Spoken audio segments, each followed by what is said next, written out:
Avec un jeu dont le lyrisme évoque Derek Trucks et où la science du phrasé ne laisse aucune place au superflu, Chris Buck s'est imposé comme l'un des musiciens les plus remarquables de la scène blues rock contemporaine. C'est au sein de Cardinal Black, trio fondé avec des amis de longue date, que le Gallois officie depuis 2020, un groupe qui s'apprête à achever une tournée de 50 dates entre les États-Unis, le Royaume-Uni et l'Europe, portée par leur excellent troisième album Midnight at the Valencia.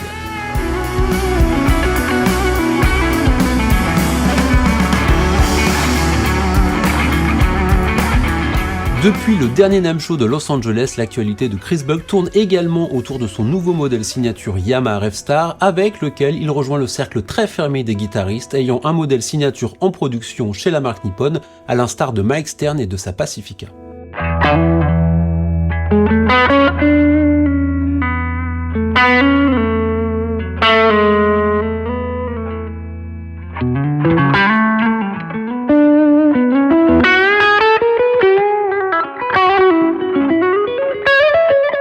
C'est lors de sa récente venue à Paris, peu avant son showcase organisé chez Stars Music, que j'ai eu l'occasion de m'entretenir avec Chris Buck, une rencontre exclusive guitare en main, au cours de laquelle nous avons pu échanger sur son approche stylistique, sa participation au projet de Joe Bonamassa en hommage à B.B. King, et bien sûr sa Revstar signature.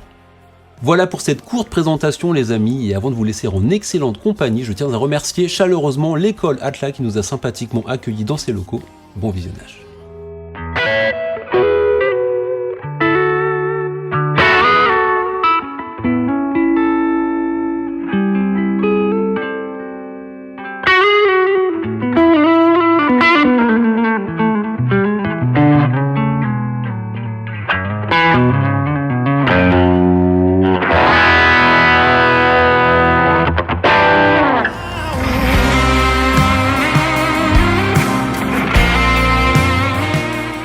Not really. It's the kind of stuff that you sit at the back of the classroom and daydream about, I guess.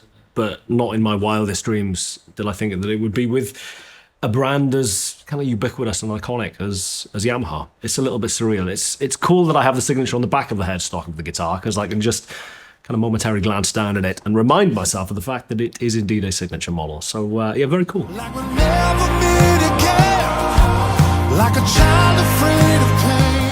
I guess such is the proliferation of recording equipment these days and releasing your own music, that I guess that kind of landmark moment of having your name on a piece of music has somewhat been diluted over the years. Still cool if it's stuff that you've self-released or whatever, but it's not as though this particularly that arbitration process or the gatekeepers of old where it had to go through a label. So I guess that, the kind of effect of that has been somewhat sort of watered down over the years, whereas I guess with a signature guitar, unless it's one that you literally make yourself in your garage and release yourself, it has to go through some sort of selection process for you to be deemed worthy of having an instrument with your name on it. So yeah, it's like I said, it's just surreal more than anything. Like we'll never meet again, like a child afraid of pain. I mean, we're going to start with the middle position because we're surrounded by studio lights that are making the P90s hum in a way that P90s love to do, but they're noise cancelling. Obviously, in the middle position, sounds a bit like this.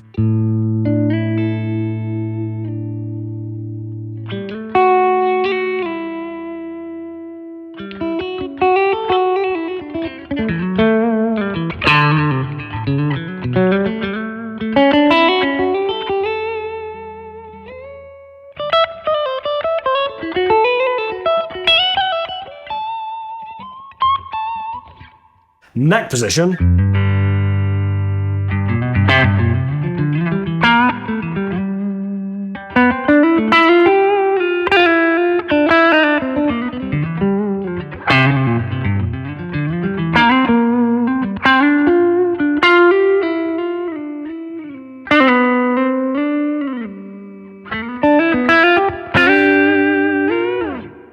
Then, last but not least, bridge position.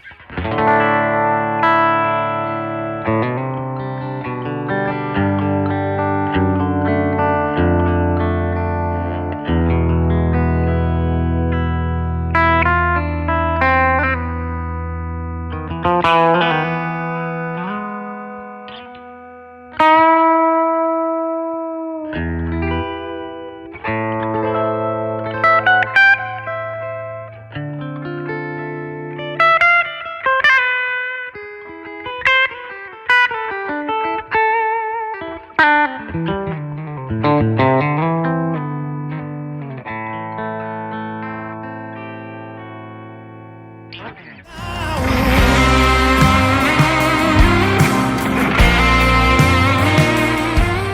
know, to try and look back at my guitar journey to date, I guess, a lot of stuff has been me essentially trying to sound like soul singers. You know, I've spoken about it ad nauseum in various interviews and stuff over the past, but a lot of my influences as a musician are singers, whether it's, you know, Sam Cooke or Ella Fitzgerald, Nat King Cole, Aretha Franklin, a lot of Stax and Motown stuff, just great soul singers with effortless, beautiful phrasing and gorgeous, you know, kind of characterful, toneful voices. And trying to think, okay, well, how would you emulate or replicate that to some degree on a guitar? And this, I mean, there's a couple of different ways of doing that. There's playing with your fingers, first and foremost. I use my fingers on my right hand a lot.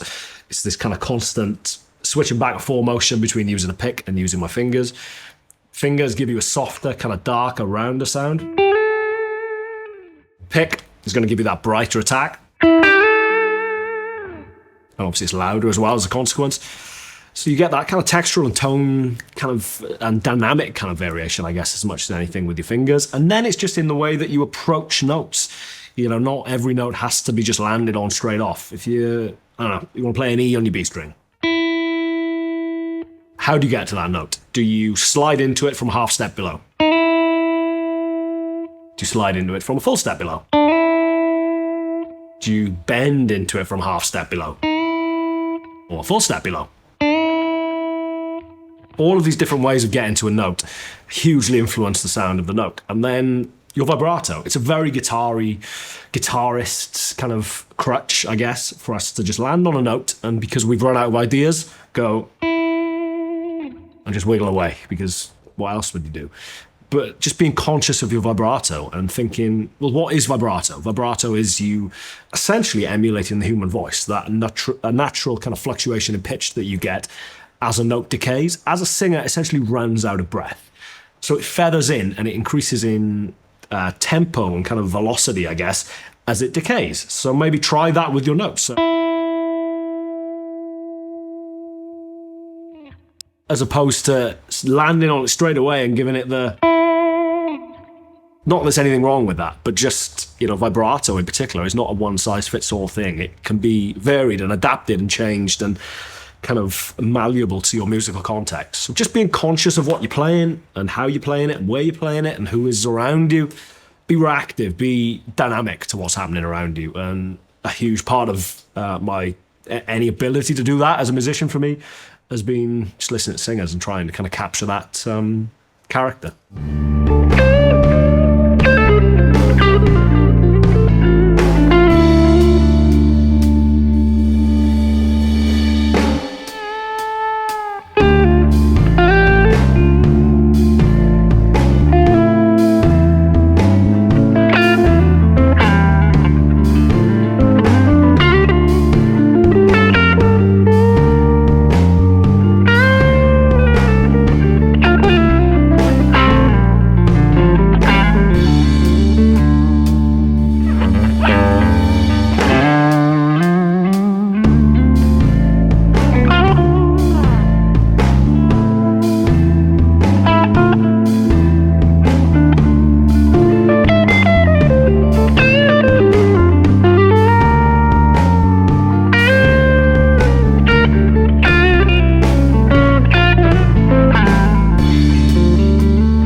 Yeah, I mean, I took a bit of heat for that comment I made in a Guitar World interview where I referred to the baggage that comes with a Strat. I don't think I particularly elucidated on what I was trying to say as much as I should have. I think, honestly, one of the things that drew me to the Revstar in the first place, aside from the fact that it was a new instrument which wasn't immediately derived from a Strat or a Tele or a Les Paul, it's got nods to various, you know, models of old, but you know, principally it's a new guitar design that doesn't kind of smack of history more than it does innovation. And that just drew me in. I thought, well, that's a kind of unique opportunity to kind of be in at the vanguard of something, be in at the in at the front, in at the genesis of an idea, and hopefully kind of make my mark and become a musician that's associated with that model of guitar. And in addition to that, just the guitar itself particularly resonated with me. You know, its simplicity, it's very straightforward, no bells, no whistles, much like myself. And it just kind of, everything felt like it kind of, the stars aligned. And, you know, I've been playing this guitar now, not this particular guitar, but I've been playing Revstars for about 10 years. And it's very much been a pivotal part in developing my identity as a musician. So it's kind of one and the same at this point. Whether I've influenced the Revstar or whether the Revstar has influenced me, it's hard to tell at this point. So. Never meet again, like a child afraid of pain. One thing people seem to continuously kind of point out as a bit of a meism, I guess, for want of a better phrase, is the kind of slidey bendy thing, which is usually, you know, starting on a bend, falling off that bend and going into another bend and having slid to get to that note. So you end up with this kind of... That's something I do quite a lot. And again, the genesis of that is me trying to sound like a soul singer. You know, it's how singers would move. I think the musical phrase is like melismatic singing, where you kind of fluidly and seamlessly kind of blend between notes. Again, it's trying to capture that kind of singing, kind of guitar sort of vocal feel. So you end up with this kind of...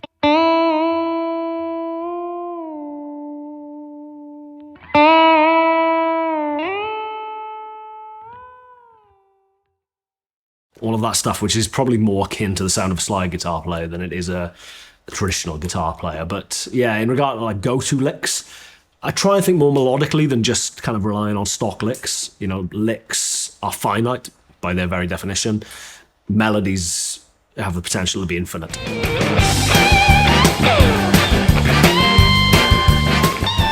B.B. King, it's hard to put into words, B.B.'s influence. I think Live at the Regal in particular was a particularly seminal record for me. Just the energy of that show. It's rare that you can capture the energy and the vibe and the excitement and synergy of a live show and get that on record effectively as B.B. managed to do with Live at the Regal. It's such a great record, but it's such a great representation of just a moment in time as well. I went to see B.B. live when I was younger, and that was, you know, really kind of a pivotal moment in my kind of development as a person as much as anything else. You know, seeing him and watching him tell stories and his command of the crowd was just, magical. So, big B.B. King fan, needless to say.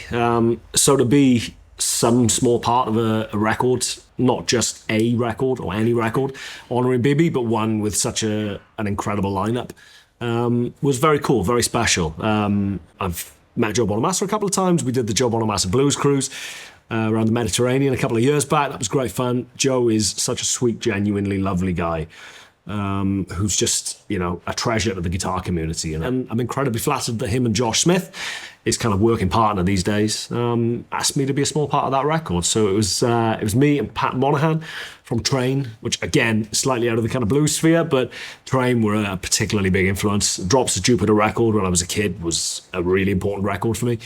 So just to be a part of that project and be associated with those names was just, proper dream come true kind of territory.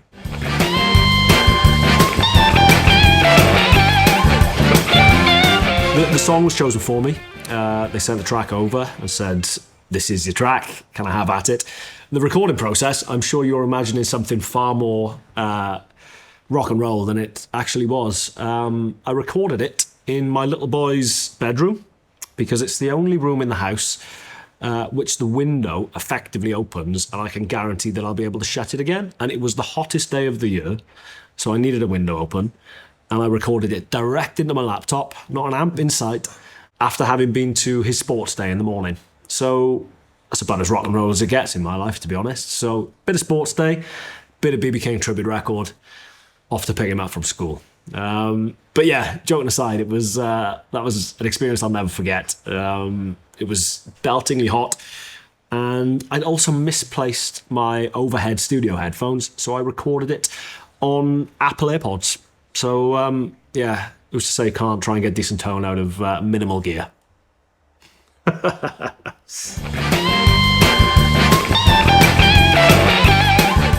mean, the one that kind of really came to mind is a couple of kind of more sort of like, that's that's Bibi. That's the kind of one of the identifiable kind of things that he does, you know. And just his vibrato is just, you know, unmistakable as well. As soon as any guitar player does that, I'm like, oh, that's B.B. King. So things like that start to creep into your playing, but I guess you combine that with all of the other kind of more legato kind of stuff that I do, all the...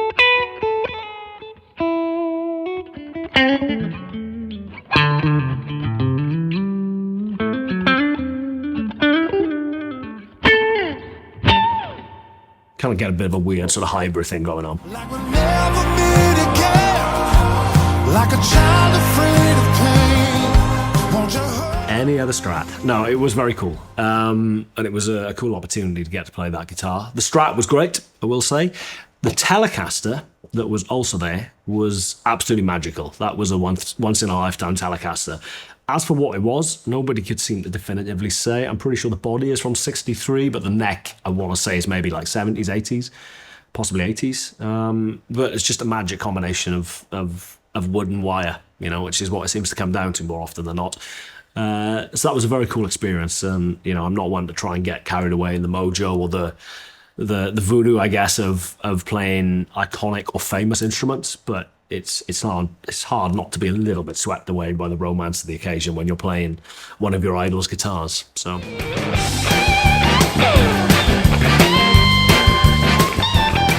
we're arch nemesis. I will never speak to Matteo.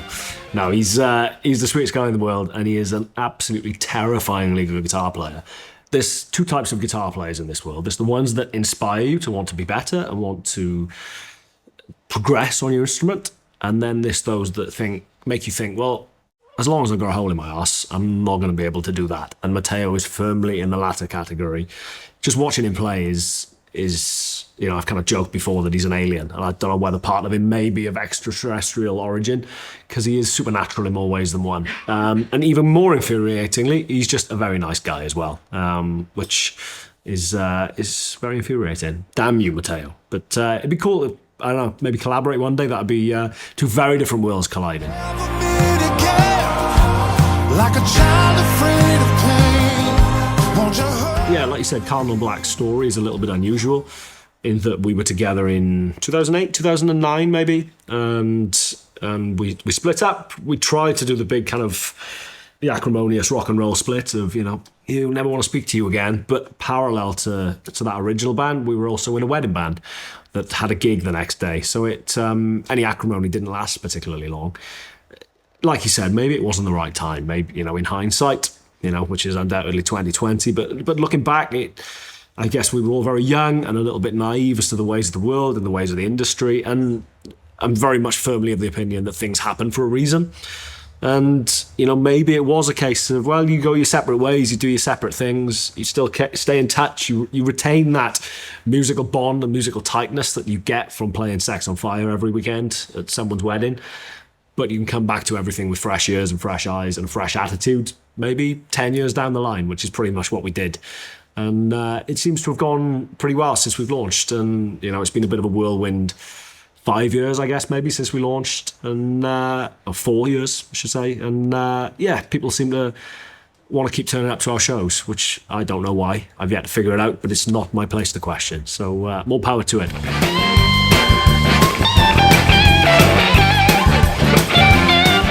Good question.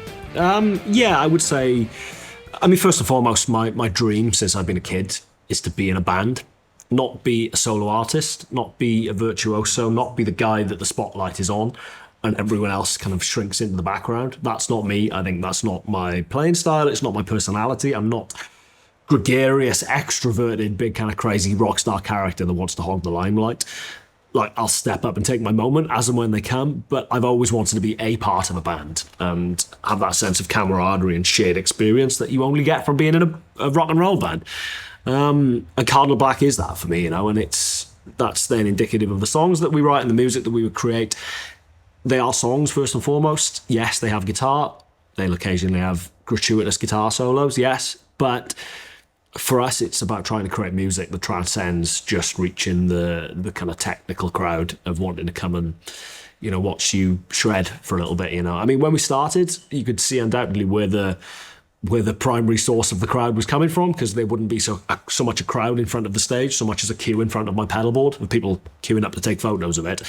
Thankfully, as we've gone on, that's kind of diluted a little bit, and we're seeing a lot more kind of like younger guys and girls coming in, people bringing their partners, people bringing their wives, their girlfriends, whatever. You know, it's starting to dilute into just more of a general music crowd, which is awesome, because that means we're reaching the right people, I think, and reaching a wider consciousness than just your kind of guitar lot like myself. So I think as much as I kind of try the line, I guess, between the sort of guitar community with, you know, guitar clinics and signature products and very guitar-centric orientated stuff, my heart, my soul is in the premise of the concept of being in a band and being someone that tours and makes his money and kind of treads the boards as a touring musician. Like a child afraid of pain, won't you hurt me?